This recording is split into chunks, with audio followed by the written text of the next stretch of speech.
శ్రీ గురుభ్యో నమః. జై శ్రీరామ్. సత్సంగ పరివారానికి సాదరాహ్వానం.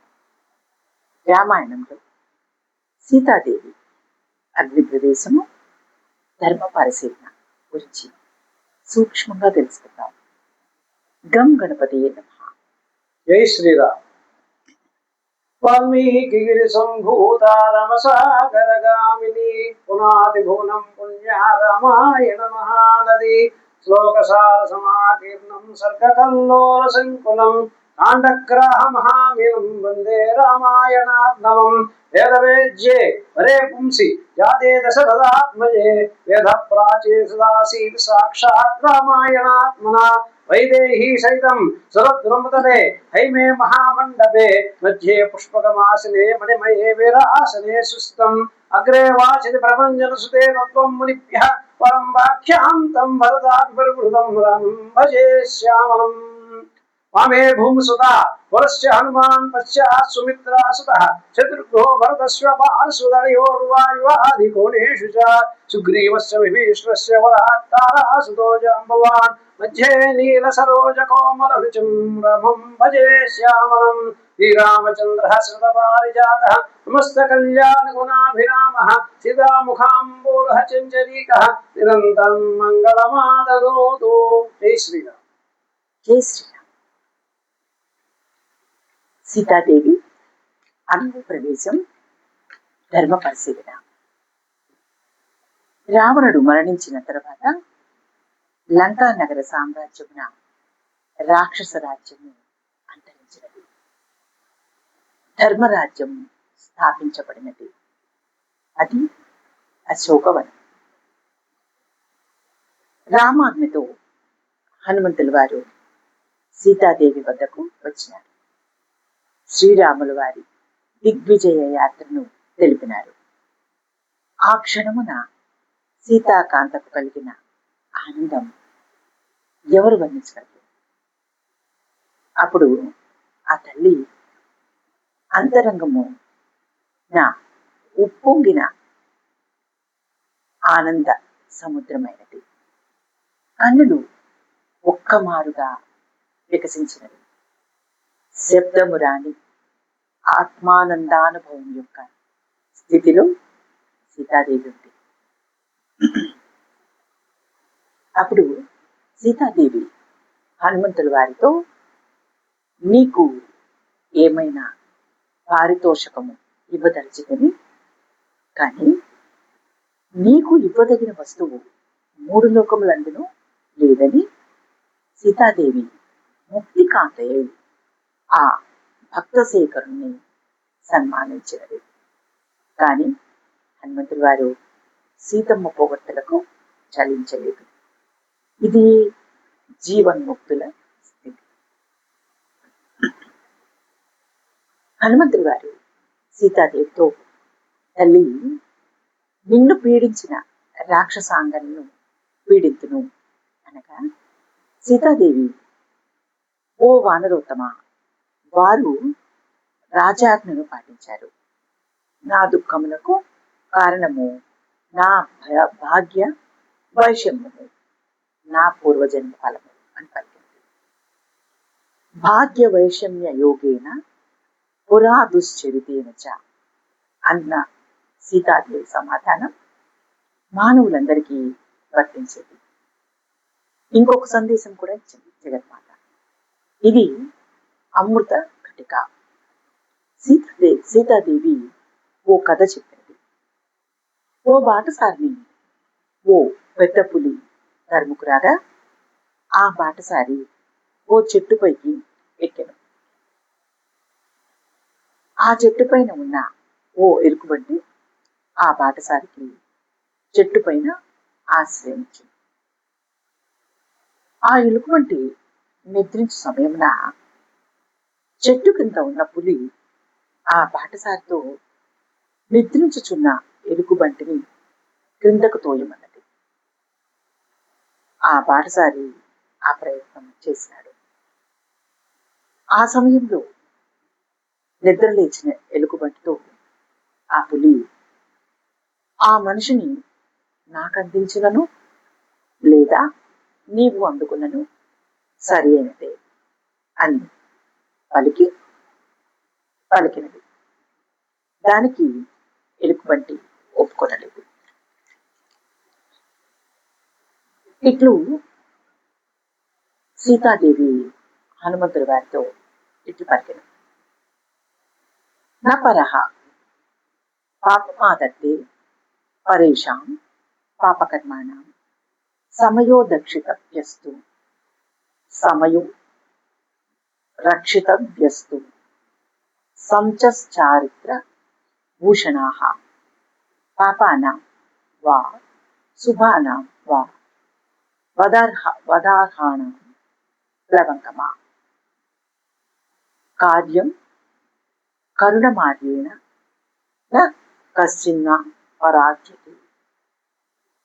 అనగా సత్పురుషులు అపకారం చేసిన వారికి కూడా తిరిగి అపకారం చేయరు అన్నది. వదార్హులకు వారిని కూడా క్షమించరు అన్నది. పాపం చేయని వారెవరు ఎట్టివారి అందేనను దయను చూపుట మానవోత్తముని లక్షణము అని. పిమ్మట సీతారాముల సన్నివేశం. శ్రీరాముల వారి ఆకృతి మారినది. కన్నుల నీరు కమ్మింది. నాసిక నుండి వేడి వేడి నిట్టూర్పులు బయలుపడినది. ఆ రాజశేఖరుని చూపులు నేలపై బ్రాలినది. కారణం ఎవరికి తెలియను. శ్రీరాముల వారు తన వద్ద ఉన్న విభీషణునితో సీతాదేవికి స్నానం చేయించి భూషణాలంకృతను కావించి తన వద్దకు తీసుకురమ్మనమని ఆజ్ఞాపించారు. రామాజ్ఞ ప్రకారం సీతాదేవి శుచి అయి అలంకరణను దాల్చి మేనాలో రాముల వారి వద్దకు వచ్చింది. సీతాదేవి రాకను విభీషణుడు రాముల వారికి తెలిపినాడు. అందరి ముందు రాముల వారు సీతాదేవితో మాట్లాడదలిచినారు. శ్రీరాముల వారి హృదయం అతి గంభీరం. అది సముద్రం. సీతాదేవి వచ్చిన వెంటనే రాముల వారి ముఖం వికసించక ఆ క్షణమే వీరత్వమును పొందినది. ఆ సమయంలో రాక్షస యోధులు, వానర యోధులు గుంపులు గుంపులుగా ఉండేవి. సీతాదేవి రాకతో వారి అడ్డు తొలగించుటకు విభీషణుడు ఆ గుంపులను చెదరగొట్టవలసి వచ్చింది. ఆ కోలాహల ధ్వనికి విన్న రాముల వారి నేత్రములు క్రోధపూరితములై విభీషణునితో ఆ కోలాహల ధ్వని ఏమి అని ప్రశ్నించాను. ఆ గుంపులను తరిమివేసి సీతాదేవి వచ్చు మార్గమును సరిచేసి తినే అని విభీషణ్ వారు శ్రీరాముల వారికి తెలిపారు. ఆ మాటలకు రాముల వారు, వారందరూ నా స్వజనులు, వారెవరనుకుంటువి విభీషణ? స్త్రీలకు వారి పవిత్రతను తెరచాటునే కాపాడజాలము. వారి సచ్చరిత్రము వారికి రక్ష కావలెను. వారిని చూచు ప్రదేశములు అందు కొన్ని దోషములుగా ఉండి ఉండలేదు. ఆ ప్రదేశములు ఏమనగా, ఒకటి బంధుమరణం చే దుఃఖించు కాలమును గాని, రాజ్య సంక్షోభములు గాని, యుద్ధ భూములు గాని, యజ్ఞ యాగ వివాహాది కాలమునందును గాని స్త్రీలు పురుషులు అగుపడుట దోషములు కాదు. స్త్రీలు పురుషులకు అగుపడుట దోషం కాదు. ఇప్పుడు సీతాదేవి యుద్ధ భూమికి వచ్చింది. కావున వెంటనే సీతాదేవిని నా దగ్గరకు తీసుకుంటాము అని రాముల వారు చిరచిరలాడుతూ తీవ్రంగా విభీషణుతో చెప్పినాడు. సిగ్గు మూర్తి భవించగా సీతాకాంత రాముల వారి ఎదుట నిలబడి తన ముఖమును కనపడకుండా వస్త్రమును కప్పుకున్నది. ఆ సీతాకాంత ముఖము, హృదయము సంతోష అనురాగములతో పుట్టిపడుచుండగా రాములు వారు సీతాదేవిని చూచినారు. రాములు వారు అట్లు లేరు. తన ఎదుట నిలిచిన సీతాకాంతను మంగళ స్వరూపిణి అని సంబోధించినారు. రాముల వారి అభిప్రాయం ఇది ఏమనగా, యుద్ధమున శత్రువగు రావణుని జయించి సీతను సంపాదించుకొనవలెను. ఇది పురుష ప్రయత్నం. తనకు కలిగిన అవమానము శత్రువును ఏకకాలమున తనచే నిర్మూలింపబడుట, తన ప్రతిజ్ఞ నెరవేర్చమనబడుట. అప్పుడు రాముల వారు స్వతంత్రుడట. సీతాదేవి తనకు అక్కర్లేదుట. అటులైన యుద్ధం ఎందుకు? దైవికముగా వచ్చిన అవమానమును పురుష ప్రయత్నంతో రూపుమాపుకొనుట మానవత్వమట. తన కొరకై మిత్రులకు హనుమదాదులు గావించబడిన పాటలు అన్నీ సఫలమైనవట. ఇది శ్రీరాముల వారి వాంగ్మయము. రాముల వారి సిద్ధాంతము వినివారికి తల తిరిగడి, రాముల వారి సిద్ధాంతము వినువారికి తల తిరిగేడు సిద్ధాంతం. రాముల వారు అయోధ్య కాండం నందు లక్ష్మణునితో, ఓ లక్ష్మణ, దైవ నిర్ణయము బలవత్తరము. మనకు కలిగిన రాజ్యభ్రష్టము దైవోపహతము. ఋషులు కూడా దైవోపహతులైంది. పురుష ప్రయత్నం ఏం చేయును అని రాముల వారు చెప్పినారు. ఈ సందర్భంలో విధి విలాసమును ధిక్కరించని మానవుడు పిరికివాడను. నేను చేసింది అది అని శ్రీరాముల వారు పలికారు. దైవ సంపాదితో దోషః మానుషేణ మయా జితః సంప్రాప్త అవమానం యః తేజసా సంప్రమార్జతి కస్తస్య పురుషార్థోస్తి పురుషస్య అల్పతేజసః. దైవముచే సంక్రమించబడిన దోషమును మానవ ప్రయత్నంతో తొలగించుకొనని పురుషునకు పురుషార్థము లేదు అని రాముల వారు అన్నారు. అయోధ్యకాండలో లక్ష్మణునికి చెప్పినది తాత్కాలికం. లక్ష్మణుని కోపము నివారించుటకు అలా చెప్పబడినది. అప్పుడది ప్రధానం. ఇప్పుడు చెప్పినది సిద్ధాంతం. ఇక్కడ దైవము అనగా పూర్వజన్మ కర్మయే కాని దేవుడని అర్థం కాదు. జన్మ సంచితమును ఈ జన్మ ఎందు చేయు ప్రయత్నముచే నాశము గావించుటకే శాస్త్రములు ఉన్నవి. వాటిని అనుసరించని వారు మానవత్వమును కోల్పోవుట నిశ్చయము. రాములు వారు ఈ మాటలు అంటూ సీతాదేవి వంక చూసినారు. కన్నీళ్లు కారుస్తున్న సీతాదేవిని చూచి రాములు వారు మరికొన్ని మాటలు మాట్లాడినారు. సీత, నేను యుద్ధమునకై పడిన పాటలు నీకోసం కాదు. ప్రసిద్ధికెక్కిన నా వంశమునకు వచ్చిన కళంకమును తుడుచుకుంటూ ఈ యుద్ధం చేసిన. నీ నడవడిక సందేహాస్పదము. నిన్ను చూచుటచే నా కళ్ళు బాధ నొందుచున్నవి. ఎట్లు అనగా, నేత్రరూపికి దీపము వలె అని పలికి. రాముల వారికి సీతాదేవి ప్రతికూలయ్యి కనబడుచున్నట్లుగా ఉన్నది. పర్యవసానం ఏంటి?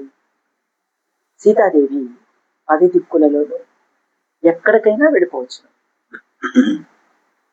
కారణం, పరుని ఇంట ఉన్న భార్యను నిస్సందేహంగా ఎవ్వడును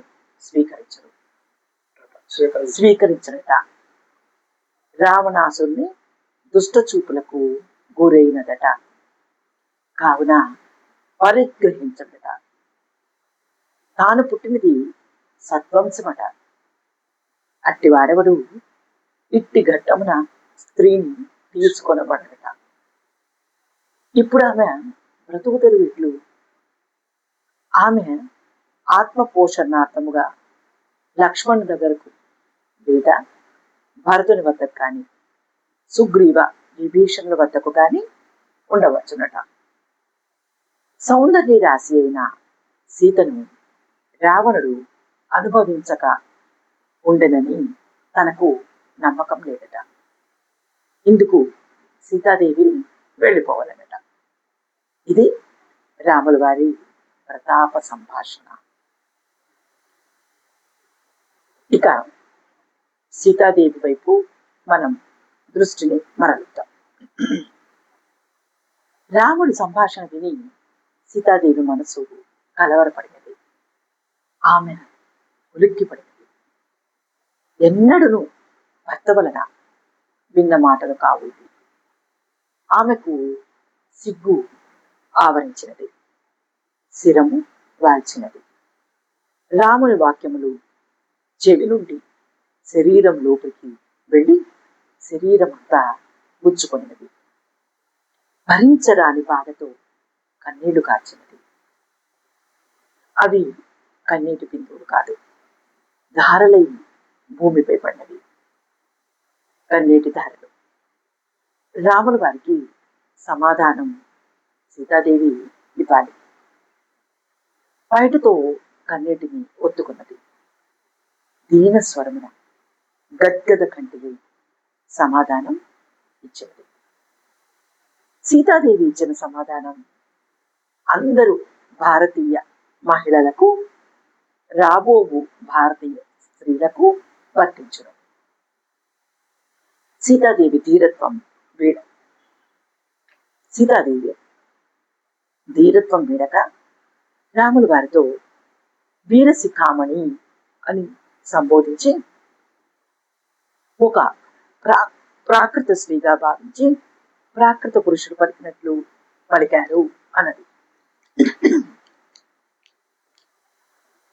దీనస్వరముతో వినయ విధేయతలతో మధురాతి మధుర వర్ణముల కూర్చి కన్నీరు కారుస్తూ గంభీరార్థ ప్రతిపాదమకు పలుకులతో తన బాధను విన్నవించింది.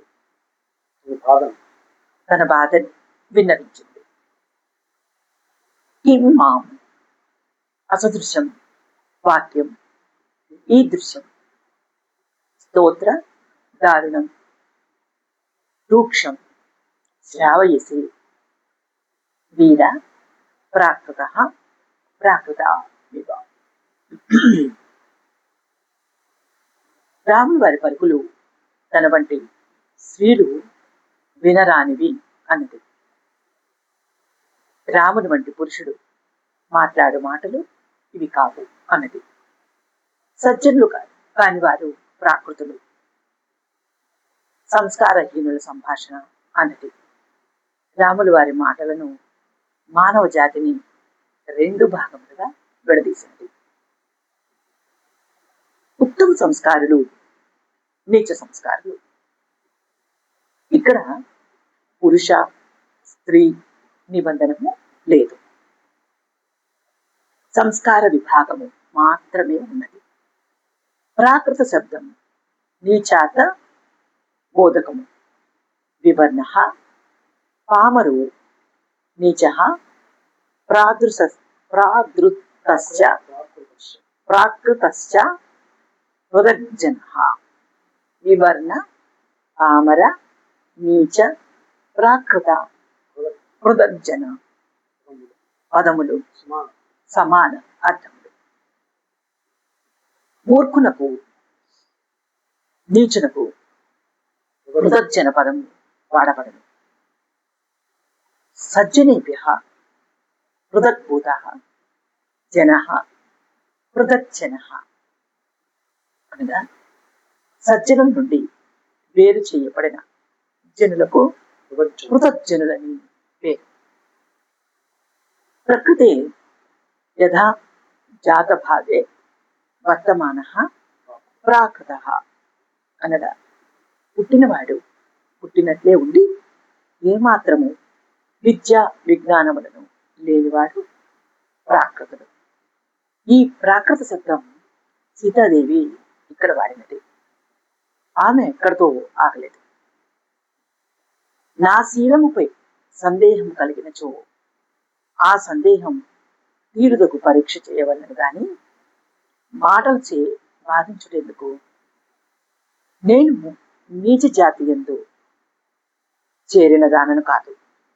రావణుడు నన్ను ఎత్తుకురాగా ఆ దుర్మార్గుడు శరీరము తాకిన దోషము నాది ఎట్లగును?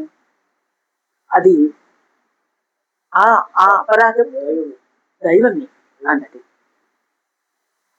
నా అధీనమునందు ఉన్నది నా అంతరాత్మ. అది మీ యందే ప్రవర్తించినది కానీ రావణును తాకలేదు. మీరు అట్లు భావించినచో నా జీవితం హతమైనది అని చెప్పినది.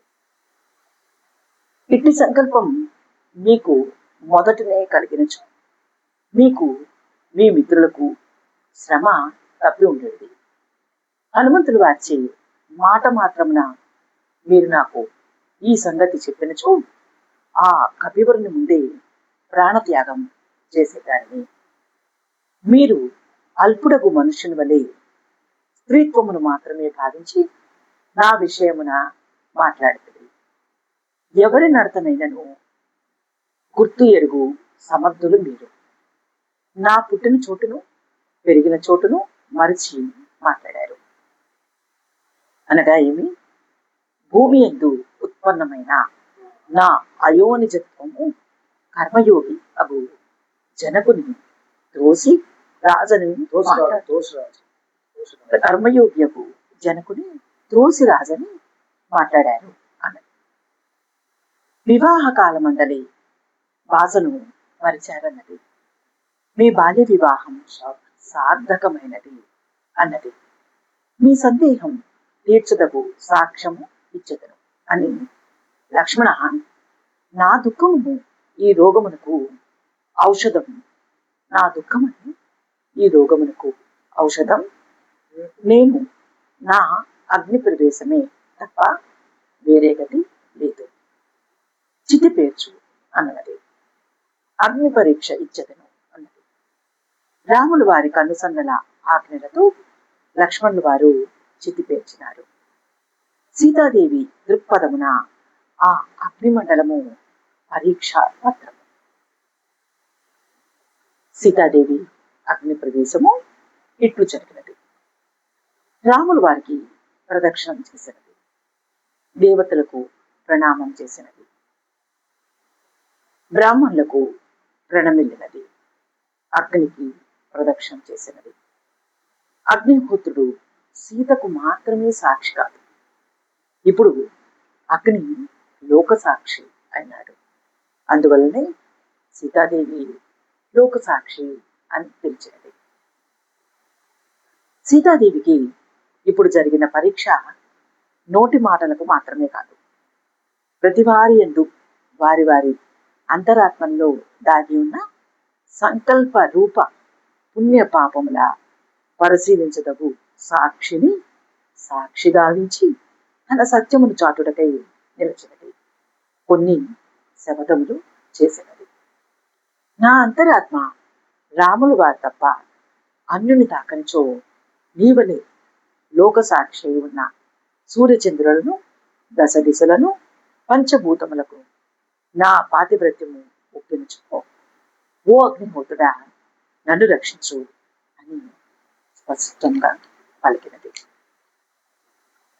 ఆ పరమ పతివ్రత శిరోమణిని ఈమె విశుద్ధ చరిత్ర, పాతివ్రత్య ప్రభావ సంపన్న, పవిత్ర గాత్రి అని రుజువుపరిచి రాముల వారి చేతులు ఎందు అందించుటకై అగ్నిహోత్రుడు చేతులు చాచి సిద్ధంగా ఉంటున్నట్లు ఉన్నాడు.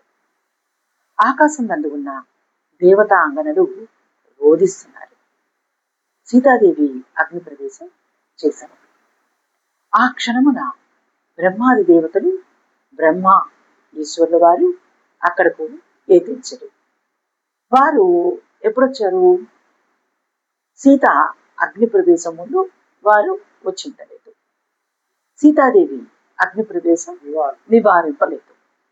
రాముల వారు భగవంతుడని తెలుపు సమయం ఇదే అనగా సీతాదేవి అగ్ని ప్రవేశం జరిగిన తర్వాత తెలియదవును.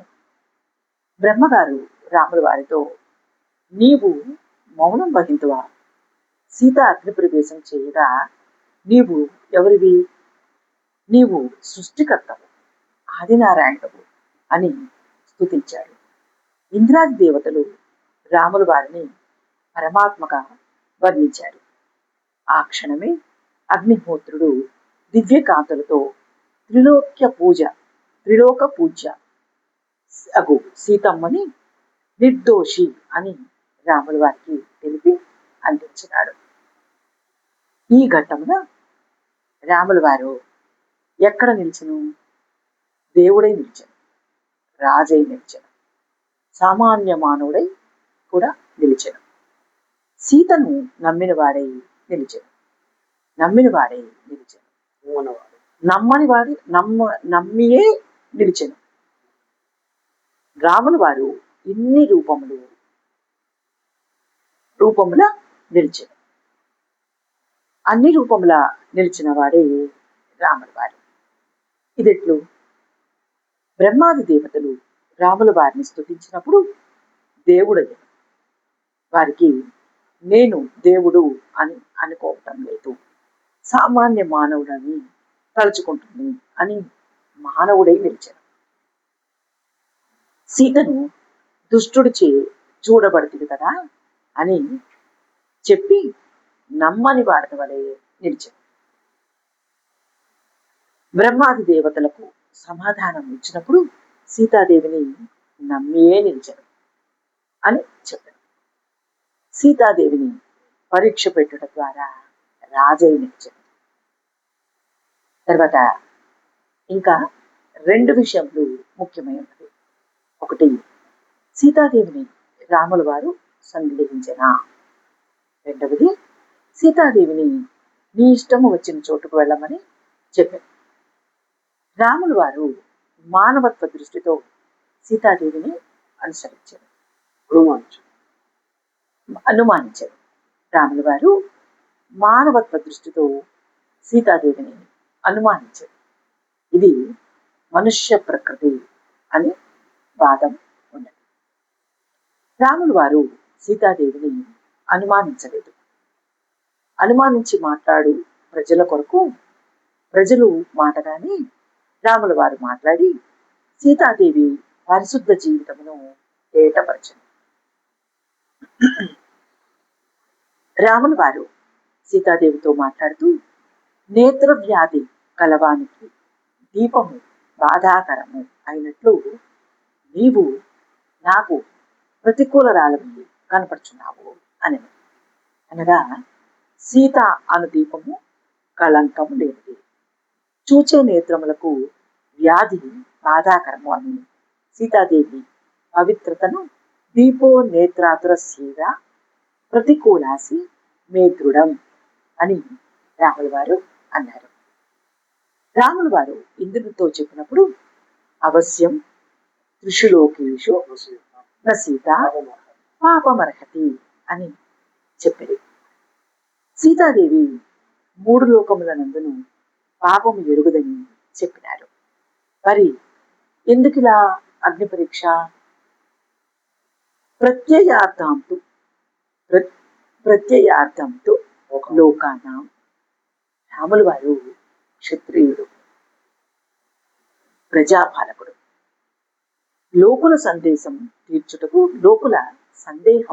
తీర్చుటకు, నమ్మకం కల్పించుటకు ప్రత్యక్ష ప్రమాణం చూపినాడు. ఇక్కడ రాముల వారిని సీతాదేవిని ఇక్కడ రాముల వారికి సీతాదేవిని అగ్నిహోత్రుడు ఏమీ చేయలేడని బాగుగా తెలుసు. ఎందుకంటే సుందరకాండనందు హనుమంతుడు వారి వానమునకు రాక్షసుడు నిప్పు పెట్టినప్పుడు సీతాదేవి మంగళాశాసనమును చేసినది ఒకసారి స్మరిద్దాం. యజ్జస్తి పతి శుశ్రూష యజ్జస్తి చరితం తవ యదిచ్ఛాస్తే కపత్ని త్వం సీతో భవ హనుమతః యది కించదనుక్రోశస్య మయ్యస్సి ధీమతః యది వా భాగ్యశేషో మే సీతో భవ హనుమతః యది మాం వృత్త సంపన్నాం తత్సమాగమలాలసాం స విజానాతి ధర్మాత్మా సీతో భవ హనుమతః యది మాం తారే ధార్య సుగ్రీవః సత్య సంగ్రహ అస్మాత్ దుఃఖాంబు సంరోధ సీతో భవ హనుమతః. సీతాదేవి మంగళాశాసనములకు అగ్నిహోత్రుడు హనుమంతుల వారి తోక చివర మంచు ముద్దవలే చల్లగా ఉండి ప్రకాశించను. ఆ అగ్ని లంకను దహించను. ఎంత ఆశ్చర్యం! ఇది దైవలీల. దైవం సత్పురుషుల యందు ప్రసన్నమై దుర్జనుల యందు తీవ్రమై ఏకకాలంలో దైవీ శక్తిని ప్రదర్శించగలదు. అట్టి సీతాదేవి మంగళాశాసనములకు అగ్నిహోత్రుడు హనుమంతుల వారి బాలమును చల్లబరిస్తే ఈ సంఘటనలో అగ్నిహోత్రుడు సాక్షాత్తు మూల ప్రకృతి అయిన సీతాదేవిని ఏమి హాని చేయగలడు? తన పవిత్ర హస్తాలతో సీతాదేవిని రాముల వారికి అప్పగించాడు. అగ్ని పునీతే సీతాదేవి వెలుగొందెను. ఈ విషయం భగవంతుడైన రాముల వారికి బాగుగా తెలుసును. అందువల్లనే సీతాదేవిని దీపం అన్నారు. ప్రజలను వ్యాధిగ్రస్త నేత్రములు అని అంతర్గత పదం వాడినారు. జై శ్రీరామ్. మంగళం కౌసలేంద్రాయ మహనీయ గుణాబ్ధయే చక్రవర్తి తనూజాయ సార్వభౌమాయ మంగళం వేద వేదాంత వేద్యాయ మేఘశ్యామలమూర్తయే పుంసాం మోహన రూపాయ పుణ్యశ్లోకాయ మంగళం విశ్వామిత్రాతరంగాయ విధలానగరీపతే భాగ్యానాం పరిపాలాయ భవ్య రూపాయ మంగళం పితృభక్తాయ శతం భవతిర్భిః సహ సీతయా నందితాఖిల లోకాయ రామభద్రాయ మంగళం చక్రసాకేతవాసాయ చిత్రకూట విహారిణే సేవ్యాయ సర్వయమినాం ధీరోధారాయ మంగళం సౌమిత్రినాశి జానక్యా చాపబాణాసి ధారిణే సంసేవ్యాయ సదా భక్త్యా స్వామినేవ మంగళం దండకారణ్యవాసాయ ఖండితామర శత్రవే వృద్ధరాజాయ భక్తాయ ముక్తిదాయాసు మంగళం సాదరం సబరీ దత్త ఫలమూలాభిలాషినే సౌలభ్య పరిపూర్ణాయ సత్వోద్రిక్తాయ మంగళం హనుమస్సమవేతాయ హరీశాభీష్టదాయినే వాలి ప్రమదనాయ సుమహాధీరాయ మంగళం శ్రీమతే రఘువీరాయ శ్రీతురంగత సింధవే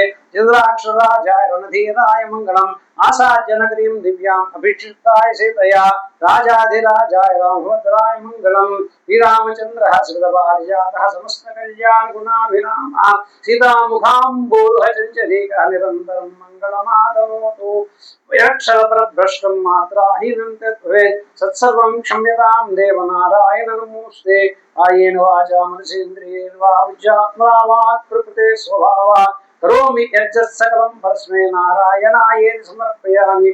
ఓం తత్సత్ బ్రహ్మార్పణమస్తు. జై శ్రీరామ్. జై శ్రీరామ్.